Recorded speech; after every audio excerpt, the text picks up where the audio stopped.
Meu nome é Bernardo Barçanoval e eu estou apresentando aqui o trabalho com o Lucas Yuki sobre redes neurais recorrentes.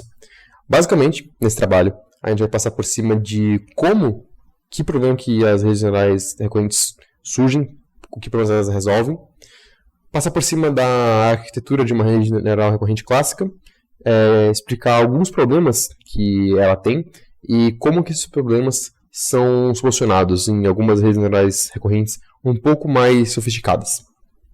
Vamos lá. Para que serve a recorrência? O que é a recorrência? Bem, uma rede neural, uma vez que ela está treinada, a gente pode pensar dela da seguinte forma. Ela recebe uma entrada X e dá uma saída Y. Ela faz dezenas, centenas, milhares, às vezes milhões de operações aritméticas ali dentro, faz operações com funções não lineares, mas no final das contas ela pega uma entrada e para a mesma entrada ela sempre dá a mesma saída. Por mais complexa que ela seja, ela pode ser interpretada como uma função. A questão é a seguinte: imagine que eu quero fazer uma função que não só leva em consideração o meu valor de entrada, mas leva em consideração também o contexto que esse valor de entrada tem em relação aos outros. Ou seja, caso ele faça parte, por exemplo, de uma série. Isso não é fazível com uma rede neural clássica, a não ser que eu bote a série inteira como entrada para ela. Mas nesse caso a gente quer colocar só um elemento da série e quer descobrir o próximo. Para ela isso é impossível, porque a rede neural clássica não tem memória. Para solucionar esse caso, assim como na máquina de Turing, a gente introduz alguma coisa que guarda um estado dessa rede neural para que ela tenha memória, para que ela consiga fazer esse tipo de operação. Por exemplo, digamos que eu começo a alimentar para ela uma série 1, 2, 4, 8. Ela, tendo o contexto da série, tendo a memória, consegue prever que o próximo valor da série vai ser 16. Mesma coisa para 10, 50, 250, para 7, 21 e 63. Você vê que ela precisa do contexto para me dizer qual que vai ser a saída. Por exemplo, se eu coloco o valor 12 e eu peço a saída para ela, não tem como ela saber qual que é o próximo valor da série, porque não existe contexto. Só o valor 12 não quer dizer nada. Pode ser que o próximo valor seja 2 bilhões, 24, 0. Ela não tem como saber. O máximo que ela vai fazer é chutar e me dar um valor errado. Agora, no contexto de outras entradas que ela viu, por exemplo, 3, 6 e 12, ela consegue induzir, que eu estou multiplicando por 2 a cada entrada, e consegue deduzir que o próximo valor da minha série vai ser 24. Outro exemplo, que é muito pertinente para a gente atualmente, é a predição de palavras. Por exemplo, a palavra sozinha, o verbo ele não carrega muito significado. O pode ser seguido de várias coisas. Pode ser seguido de adjetivos, de nomes, etc. Agora, meu nome já me entrega que a próxima palavra ela vai ser um nome. Ela vai ser o nome da pessoa que falou meu nome Ou seja, quando a gente já para analisar o contexto do a gente consegue fazer predições melhores sobre o que deve vir depois. O ChatGPT funciona dessa forma. Querendo ou não, em algum lugar ali dentro, ele tem uma rede neural recorrente, muito mais sofisticada que os nossos exemplos, claro, mas ele tem, que permite que ele induza qual que vai ser a próxima palavra baseada nas palavras que ele já colocou. Como que se dá a arquitetura de uma rede neural recorrente clássica? Basicamente, as mais simples são muito parecidas com as nossas redes neurais normais, com uma pequena diferença. Elas vão ter, em alguns nodos, em todos eles, uma alimentação vindo anteriormente de outras camadas com os pesos, mas ela também vai ter essa retroalimentação. A retroalimentação é necessária. Basicamente, ela é o que permite existir memória. Em algum momento da nossa rede vai ter que sair uma conexão de uma camada mais da frente e alimentar de volta ou algum nodo na mesma camada ou algum nodo em alguma camada anterior, mas alguma coisa vai ter que voltar. Por quê? Porque imagina que eu passo uma entrada por essa rede e ela começa a atravessar ela. Conforme ela vai atravessando e ela chega nesses nodos com retroalimentação, a entrada ela vai ser usada aqui pelos pesos, por exemplo, o nodo aqui de cima, e essa entrada ela vai informar um valor para esse nodo. Só que esse nodo ele não retira o próximo valor anterior dele apenas da entrada. Ele também retira do valor que já tinha ali antes. Ou seja, ele sabe o valor que tinha nele antes e o próximo valor dele vai depender também do valor que tinha ali antes. Dessa forma, ele tem essa inércia, essa persistência do valor que ele tinha. Ele tem memória. Óbvio, dependendo de como você coloca essa retroalimentação, onde você coloca, você vai ter performances melhores ou piores. Mas essa é essencialmente o que introduz memória ou estado para a nossa rede. Aqui a gente tem um exemplo um pouco mais sofisticado de uma série do que os anteriores. Basicamente, a gente tem uma série temporal que é dada por esse autômato e a gente ensina a rede a prever o próximo símbolo dado uma palavra. Note que a rede não conhece o autômato. Ela recebe entradas e o próximo símbolo e ela começa a aprender qual símbolo vem depois de quais entradas. Aqui, na coluna, a gente tem a palavra que essa rede recebe e aqui ela tem o próximo símbolo que ela acha que vai aparecer. Por exemplo, aqui no BTX, a gente que conhece o autômato consegue ver que a gente vai receber B, vai para T, vai para X e vai parar no estado Q2. No estado Q2, a gente sabe que a gente vai poder transicionar ou por S para Q3 ou por X para Q4. A rede também, ela vê que ela vai ter 50% de chance, se eu coloquei errado, era para ter mas ela vai ter que ela tem 50% de chance ou de confiança de que o próximo valor vai ser S e 50% de confiança de que o próximo valor vai ser X. Agora, digamos que a gente faz o próximo passo, a gente transiciona por S para o estado Q3. Nesse caso, a gente que conhece o autômato vê que, uma vez no Q3, o único estado que a gente pode transicionar a seguir é através do E. E a rede, que aprendeu a sequência, sabe com 100% de confiança, ou o mais próximo de 100% possível, que o próximo símbolo, depois de B, T, X, tem que ser E. Porém, esse esquema de redes neurais recorrentes, pelo menos as mais simples, tem limitações. Aqui a gente tem um caso em que o nosso autômato anterior ele é replicado em cima e embaixo, é introduzido um estado inicial novo que liga o estado inicial anterior do de cima por debaixo, ou de cima por T, ou de baixo por B, ou de cima por T, ou de baixo por P, e um estado final novo que se conecta ao estado final anterior, ou de cima por T, ou de baixo por T. Note que, obrigatoriamente, se o meu segundo caractere, o meu segundo símbolo for T, o meu penúltimo vai ser T também. Ou seja, você, humano, sabe que a partir do momento que você vê um E na sua string, o seu próximo valor naquela string vai ser o segundo valor que você viu. Se você viu um E e viu um T como segundo símbolo, o próximo tem que ser T. Aqui a gente tem a rede neural, a performance dela para esse problema. Você percebe o seguinte, no caso de baixo, a gente tem a string até o E no caminho de cima. Você vê que ela tem a mesma confiança de que o próximo símbolo vai ser T que ela tem que vai ser P. Isso é esquisito, porque a gente sabe que garantidamente vai ser T. Não tem ambiguidade, como no caso anterior, que podia ser F ou X. Tem que ser T. Só que mesmo assim a rede ela erra. Ela não tem certeza de que vai ser T. Parece que a rede, nesse caso, ela tem uma memória de longo prazo ruim. Ela, como o T aconteceu faz muito tempo, ela esqueceu do segundo símbolo, ela não consegue lembrar, então ela chutou os dois símbolos que ela sabe que podem vir depois de um E. Por que isso acontece? Isso se dá por causa do problema do desaparecimento ou explosão de gradiente. É muito similar com o que a gente viu na sala de aula até agora. É o seguinte, a gente pode interpretar a nossa retroalimentação de um nodo através das gerações da seguinte forma. Uma retroalimentação ela vai de um nodo para uma entrada, para o próximo nodo, é o mesmo nodo, mas relativamente para o próximo nodo da outra entrada. Então, o A que está ali na coluna de x1 e h1, ele é alimentado pelo A da coluna de x0 e h0. Conforme a gente vai treinar a rede, a gente vai alimentar primeiro o B, depois o P, depois o B, depois o T, depois o X, depois o S.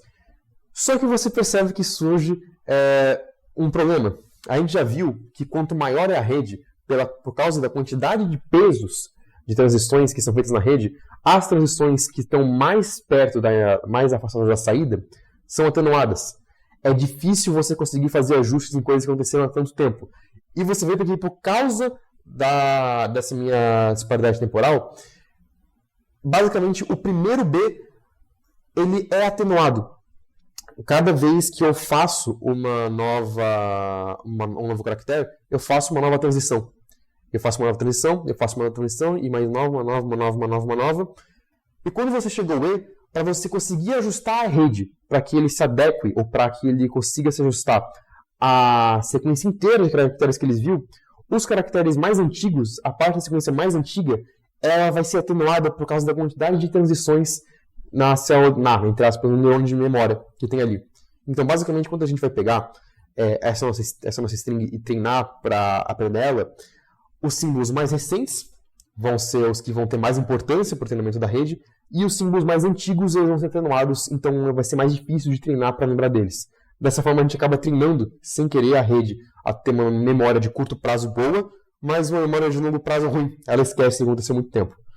Esse problema ele impede a gente, em redes muito simples, de ter sequências muito elaboradas, que tem que lembrar de coisas muito tempo atrás, mas existem soluções, obviamente, para que o problema da memória de curto prazo seja resolvido, que a gente vai apresentar a seguir. Para solucionar o problema do gradiente, o desaparecimento e explosão, permitir que a rede aprenda correlações entre eventos distantes, foi criado o LSTM. O principal componente do LSTM é a memória de carrossel, de erro constante, essa memória aqui. Ela é uma memória interna da célula, que permite que o gradiente de erro seja preservado. Mas antes de explicar como isso ocorre matematicamente, irei explicar o funcionamento geral do LSTM. O LSTM possui 3 portões que controlam a entrada, o esquecimento e a saída de dados dessa memória interna. Em cada portão é basicamente um perceptron. Então, ele vai ter as entradas aqui, a entrada da camada atual e a saída dessa mesma camada no stand anterior. Vamos passar por ser multiplicado pelos pesos, depois somado o bias e passado pela função de ativação, que é a função sigmoide. Ou seja, a saída disso aqui vai estar entre 0 e 1. Isso é importante, por isso é um portão multiplicativo. Aqui, depois na célula principal do LSTM, ela vai ser multiplicada por várias coisas, controlando quanto de informação vai ser passada. Na célula principal do LSTM, nós temos aqui na entrada também um perceptor. Ele recebe as mesmas entradas que o portão de ativação. Porém, a saída dele vai ser multiplicada pela saída do portão de entrada. Ou seja, parte desse sinal aqui, desse perceptor só, que vai passar para chegar na célula interna. Se o resultado do portão de entrada for 0, nenhuma informação vai passar. Se for 1, toda a informação vai passar. Porém, pode também haver casos intermediários onde apenas parte dessa informação passa. Depois aqui temos no estado interno, ele vai pegar o valor antigo dele, no último tempo, e vai multiplicar pela saída do portão de esquecimento. É a mesma coisa, apenas parte dessa informação, ou a informação inteira, ou apenas parte dessa informação, possivelmente nada, vai passar para essa etapa, que vai somar ao resultado da entrada multiplicado pelo portão de ativação da entrada e a constante interna multiplicada pelo valor do gate forget. Isso vai ser somado e vai ser guardado de volta na memória interna. Por fim, esse valor aqui vai ser passado pela função de ativação, tangente hiperbólica, e o resultado disso vai ser multiplicado pelo portão de saída, que vai definir o quanto desse valor interno vai sair para a próxima camada. Dessa forma, a célula pode aprender a escolher quais informações ela vai adquirir, armazenar e passar para a próxima camada.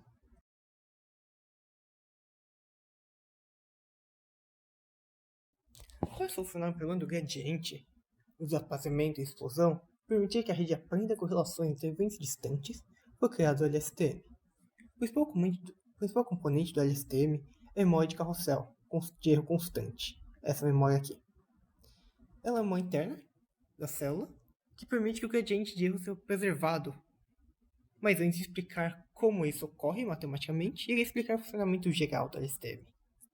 O LSTM possui 3 portões que controlam a entrada, o esquecimento e a saída de dados dessa memória interna.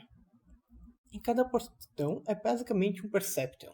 Então, ele vai ter as entradas aqui, a entrada da camada atual e a saída dessa mesma camada no stand anterior.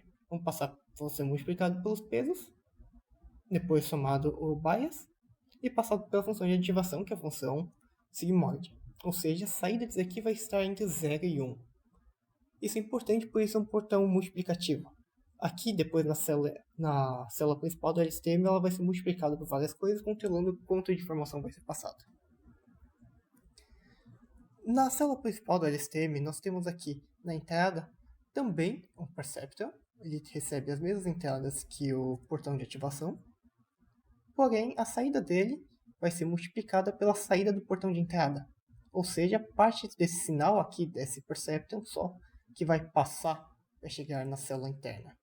Se o resultado do portão de entrada for 0, nenhuma informação vai passar. Se for 1, toda a informação vai passar.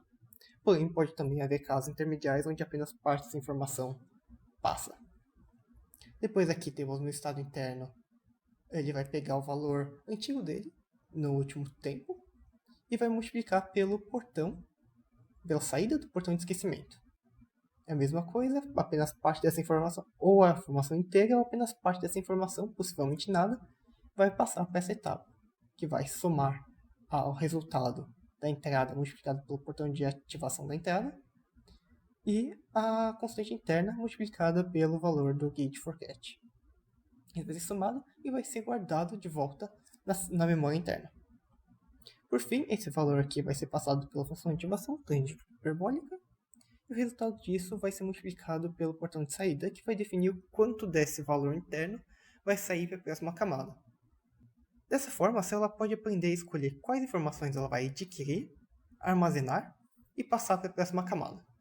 Mas como que isso afeta o problema do desaparecimento de gradiente? Os erros retropropagados vão passar principalmente pela memória carrossel de erro constante, essa memória aqui, onde a saída do portão forget é o principal fator que afeta o erro retropropagado. Então, quando ele tiver aqui o forget for 1, ele vai ficar apenas, a informação retropropagada vai ficar apenas girando aqui. Diferentemente das redes recorrentes clássicas, como podemos ver aqui, elas ficam sempre passando pelos pesos da entrada. Então, a cada vez que você passa aqui, você multiplica pelo peso da entrada de cada uma delas. Isso que causa o desaparecimento do gradiente. Então, evitando essa passagem repetitiva pelos mesmos pesos da rede, a gente consegue diminuir bastante esse efeito, permitindo com que a rede consiga armazenar e correlacionar informações que estão bem distantes entre si. Agora, voltando para o problema apresentado pelo Bernardo, com uma variação do LSTM é possível aprender que quando você entra pelo símbolo T, você vai sair depois para o símbolo T, aqui. E a mesma coisa para o símbolo P. Você entra pelo símbolo P e você sai pelo símbolo P. Aqui, durante o treinamento, essa rede conseguiu aprender a guardar aquela informação e quando chegar a hora, colocar ela para fora, dando a saída desejada. Porém, o grande problema do LSTM é o custo computacional dele. Normalmente, aqui, numa camada de LSTM, você tem vários blocos de memória, e atualmente é só usado uma célula de memória por cada bloco. Então, em cada bloco de memória, cada bloco do LSTM, você tem o equivalente a 1, 2, 3, 4 neurônios clássicos. Então, uma simples célula de LSTM já é 4 vezes mais pesada de você calcular ela do que uma rede recorrente clássica, de um simples perceptor. E por causa disso, surgiram várias técnicas, vários outros modelos para tentar diminuir esse custo computacional. Um deles é o GRU, que é o Gate Recurrent Unit, que ele elimina principalmente o portão de saída do LSTM, ele junta o portão de entrada com o portão de forget, de esquecimento, pelo portão de update, que é este daqui. O portão continua com a mesma estrutura de antes, e também adiciona um novo portão, que é o portão de reset dele. O portão de reset ele vai vir aqui na entrada, ele vai limitar a entrada da informação da recorrência. Então, a informação que viria aqui do último estado do LSTM, da saída dele, vai ser bloqueado aqui pode ser ou não bloqueado pelo portão de reset. Então, após passar aqui, o portão de update agora está funcionando pelos dois outros portões que antes compunha ele, que é o portão de input aqui, que vai ser o inverso da saída do update, e o de esquecimento. E a parte de saída dele, o portão de saída, foi completamente retirado. E a outra rede, que atualmente não é tão conhecida assim, mas eu já cheguei a trabalhar com ela em alguns projetos, é a Just Another Network, que, assim como o GRU propunha retirar um dos portões, computacionalmente no caso, agora só tem 3 Perceptrons, o GeNet apenas tem 2. Ele acaba juntando o portão de input com o forget, mas ele não adiciona nenhum outro portão adicional. Isso porque foram feitos vários estudos e foi identificado que o portão de esquecimento é o portão mais importante para o LSTM. E o que tem diferente aqui no gate, no portão da GeNet? É que a saída aqui, depois da multiplicação de matrizes que tem e da soma do bias, ele vai passar pela função de ativação sigmoide para dar o resultado da forget, do portão de esquecimento. Mas aqui ele subtrai um certo valor beta, que pode ser um valor dependendo do tipo de dado que você está tratando, do problema que você está trabalhando. E vai pegar o inverso disso com o valor do portão input. Isso serve para você conseguir colocar um pouco mais de dados dentro da sua célula de memória do que ele está esquecendo. Não vai ser sempre balanceado isso. Então você vai ter sempre entrando um pouquinho mais de dados. E apesar dessas duas células, desses dois tipos de redes neurais novos possuírem 3/4 e metade, respectivamente, do custo computacional do LSTM, há vários estudos mostrando que a acurácia desses modelos é muito próxima do LSTM, o clássico, Vanilla. Isso provavelmente se deve pela questão de que boa parte da informação realmente processada pela rede do LSTM é, entre aspas, concentrada apenas na célula de memória. Os portões eles não estão processando tantas informações assim, estão apenas controlando o fluxo. E você diminuindo a quantidade de portões aparentemente não impacta tanto na performance desse modelo.